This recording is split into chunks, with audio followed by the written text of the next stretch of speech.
சுமார் 1200 வருஷம் பழமையான அந்த கோவில பல்லவர்கள், பாண்டியர்கள், சோழர்கள்னு எல்லாரும் போட்டி போட்டு கட்டி காத்திருக்காங்க.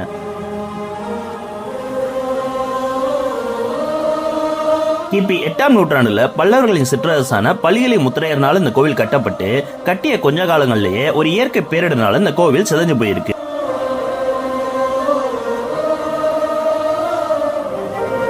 பிற்காலங்கள்ல வந்த விஜயாலய சோழன் இந்த கோவிலை சீரமைச்சதாகவும் சுந்தர பாண்டியன் இந்த கோவிலுக்கு கொடை செஞ்சதாகவும் இங்க உள்ள கல்வெட்டுகள்லயே பொறிக்கப்பட்டிருக்கு. தஞ்சாவூர் பெரிய கோயில் கட்டுறதுக்கு ஒரு மூலாதாரமாக இருந்ததே இந்த கோவில் தான் சொல்லப்படுது.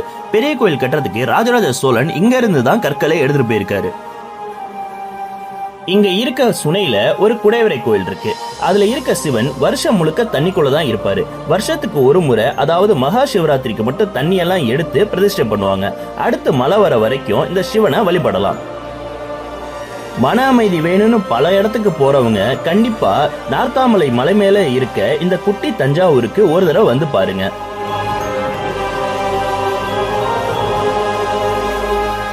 எக்ஸாக்ட் லொகேஷன் டிஸ்கிரிப்ஷன்ல கொடுக்கறேன். இந்த மாதிரி உங்க ஊர்ல இருக்க ஹிடன் ஸ்பாட்டை கமெண்ட்ல சொல்லுங்க.